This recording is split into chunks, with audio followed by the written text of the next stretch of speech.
है कि मेरे बच्चों को स्ट्रगल ना करना पड़े, बहुत जेन्युइन सी फीलिंग है।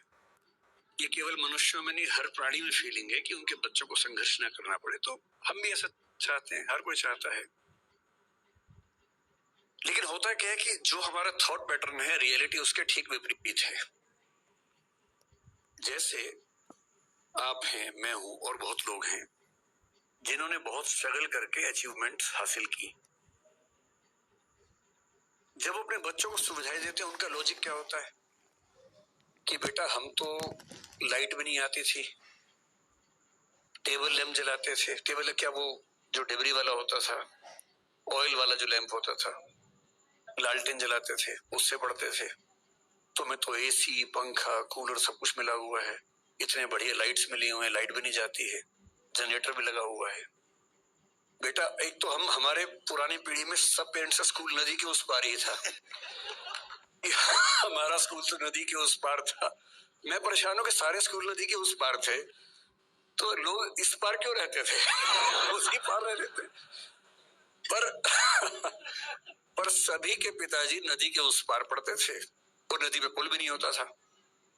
नदी पैदल पार करते थे, 10 मील दूर चल के जाते थे, फिर स्कूल में स्ट्रगल होती थी। ये हम सबने सुना है। लेकिन उनके बच्चों को सुविधाएं बेहतर मिली, हमारे बच्चों को और मिल रही हैं। लेकिन जो सही लॉजिक है वो क्या है? कोई व्यक्ति इतना महान इसलिए बना, इतना अच्छा इसलिए बना कि उसने स्ट्रगल की थी, क्योंकि स्ट्रगल करने से उसके अंदर जो स्मार्टनेस आती है उसके बिना आ ही नहीं सकता। थॉमस एडिसन को स्कूल के लोगों ने कहा कि पागल बच्चा है, हम नहीं झेल पाएंगे इसको, स्कूल से निकाल दिया उसको। उसकी माँ बड़ी समझदार थी, तो बच्चे को माँ लेके आई घर। बच्चे ने पूछा, मम्मी मैं स्कूल नहीं जाऊंगा कल से? तो बोली, हाँ बेटा। क्यों? तो उसने कहा, प्रिंसिपल कह रहे थे कि बाकी बच्चे तुम्हारे साथ चल नहीं पाएंगे। बात तो सही बोली, पर दूसरे तरीके से बोली। घर में पढ़ाया, 12 साल की उम्र में उसको सेल्समैन बना दिया।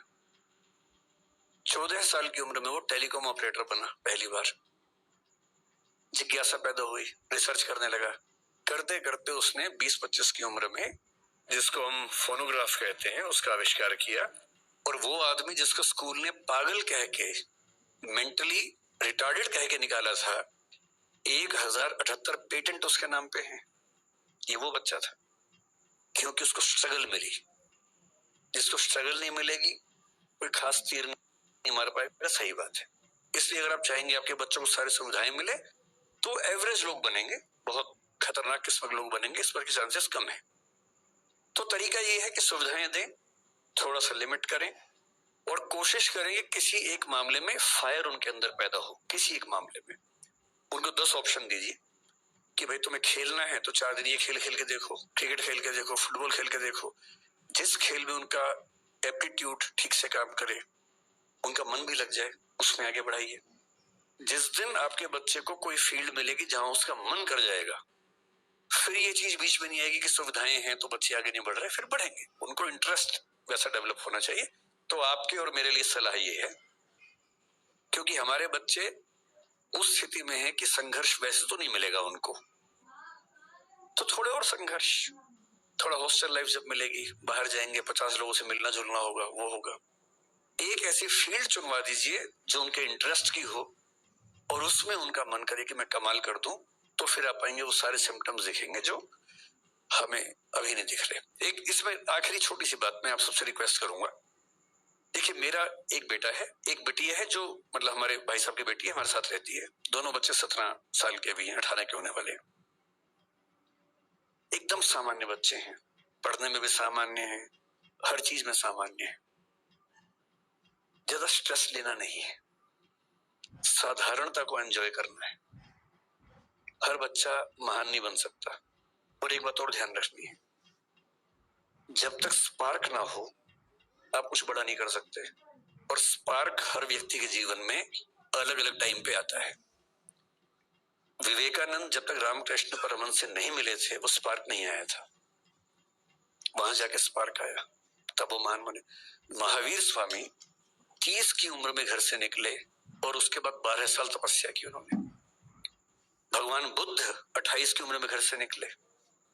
आप पाएंगे जितने महान लोग हैं, लगभग 28 से 35 के बीच की एज में वो महानता के पहले बिंदु पर पहुंचते हैं। और हम 13 साल में 14 साल में उम्मीद करें कि बच्चा कमाल कर दे। उस स्पार्क का वेट कीजिए, चिंगारी कभी तो लगेगी। वो चिंगारी जब लगेगी कमाल हो जाएगा, आप चिंता मत कीजिए। चिंगारी का इंतजार कीजिए, चिंगारी का माहौल बनाइए, घास फूस इकट्ठा करते रहिए ताकि चिंगारी आए तो आग लग जाए, बस हमारा उतना ही काम है। आपने थॉमस एडिसन का कहा कि वो सेल्समैन बना, सेल्समैन तो आप भी बने थे, आपने कैलकुलेटर बेचे। तो जब जिंदगी का आपका वो पड़ाव आया, जब आप डाउन एंड डस्टेड थे, तो वहां से कैसे उठे? मैं 16.5 की उम्र में DU में पढ़ने आया था और घर में कुछ ऐसी दुर्घटनाएं हुई कि मुझे 17.25 साल की उम्र से नौकरी करनी शुरू करनी पड़ी। जैन समाज में शायद सामान्य बात है, 15-16 साल में बच्चा गले पे बैठ ही जाता है आपके समाज में। मैंने सुना है कि ऐसी ट्रेनिंग होती है और ये ट्रेनिंग का बड़ा अच्छा तरीका है, क्योंकि जब मैंने पहली बार एक जैन को ये बात बताई, बोला हमारे तो होता ही, इसमें क्या खास बात है? तो मैंने कहा हमारे नहीं होता भाई, हमारे लिए तो ये अलग बात थी। तो मैंने करीब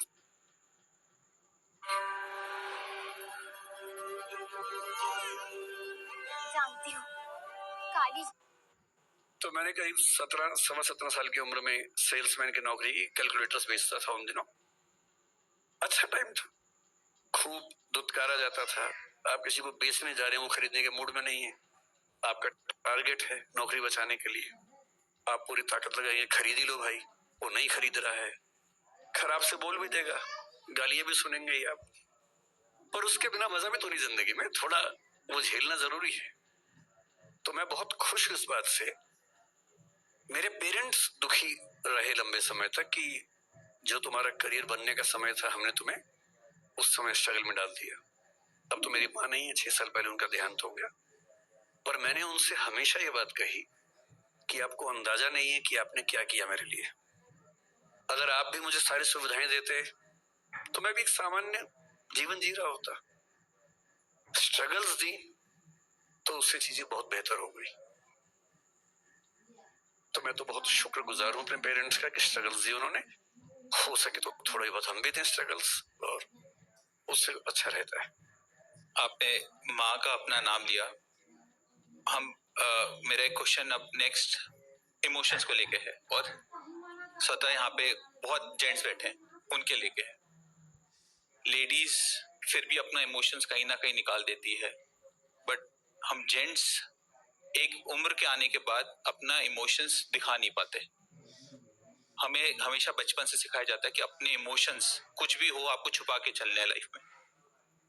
इसके बारे में आप क्या बोलना चाहें? लगभग पूरी दुनिया में ऐसा है, कुछ समाजों को छोड़कर। कुछ समाज ऐसे हैं जहां पुरुष खूब रोते हैं, उनका रोना अच्छी बात मानी जाती है, कोई दिक्कत नहीं है। महिलाएं रो रही हैं, पुरुष भी रो रहे हैं साथ साथ, कोई दिक्कत ही नहीं है उनको। आपको हंसी आ रही है क्योंकि आप इस समाज से है, उनको हंसी भी नहीं आती इस बात पे, क्योंकि उनके समाज में नॉर्मल बात है। कुछ ट्राइबल सोसाइटीज हैं ऐसी, जो सो कॉल्ड सिविलाइज सोसाइटीज है, जैसे हम सभ्य समाज है। ये सभ्य समाज दरअसल मूर्ख समाज है। ये अपनी बेसिक टेंडेंसी से बहुत दूर निकल गए हैं और बोलते हैं कि हम सभ्य हैं। बहुत सारी ट्राइबल सोसाइटी सबसे बहुत एडवांस है कई मामलों में। तो सभ्य समाज में अगर बहुत पीछे जाएं तो जब सभ्यता शुरू हो रही थी, खतरे बहुत ज्यादा थे आसपास। अब जब खतरे बहुत ज्यादा हों, लोग शिकार करते थे। बहुत कम समाजों के पास ये सुविधा थी कि वो कंद मूल खा के जिंदा रह सके। भारत एक ऐसा अच्छा उदाहरण है। अच्छा, जैन समाज आप देखेंगे, जैन समाज मुख्य रूप से भारत में ही है, पश्चिमी देशों में नहीं है, क्योंकि उतनी सर्दी में आप केवल शाकाहार और दिगंबर परंपरा के साथ नहीं रह सकते, तो इसलिए जैन समाज आपको वहां नहीं दिखता है। रेतीले देशों में, मिडिल ईस्ट में जैन समाज नहीं है, क्योंकि वहां शाकाहार से काम नहीं चलता है। तो शाकाहारी समाज जिसकी जिद है कि हम शुद्ध शाकाहारी, जो आलू तक नहीं खाएंगे, जो अभी कई चीजों की बात चल रही थी हमारी कि हम अदरक भी नहीं खाएंगे, हम हल्दी भी, जो हरी हल्दी नहीं खाते हैं, हम शक्कर जो और जिमीकंद वो नहीं खाएंगे। हम इस लेवल तक जब शाकाहार को लेकर चलेंगे तो सीधी सी बात है, आप उसी देश में रह पाएंगे जहां सारी ऋतुएं होंगी और अच्छी खेती होगी। वो दुनिया में बहुत कम देशों में होता था। ग्रीनलैंड में जैन समाज नहीं चल सकता, सीधी सी बात है, क्योंकि वहां संभव नहीं है सब चीजें। तो अधिकांश समाजों में पुरुषों ने शिकार किया जिंदा रहने के लिए। महिलाएं गर्भवती होती थी, उस समय तो कॉन्ट्रासेप्टिव्स भी नहीं थे, बार बार गर्भ होता था। 13-14 की उम्र से 35, 36, 38 की उम्र तक लगातार एक बच्चा हुआ, फिर दूसरा हुआ, क्योंकि 20 होंगे तो 2 बचेंगे, 18 मर जाएंगे। तो महिलाएं लगातार मां बन रही हैं और बच्चे पाल रही हैं। पुरुष की जिम्मेदारी है कि बाहर जाके कुछ लाना है खाने को, शिकार करना है।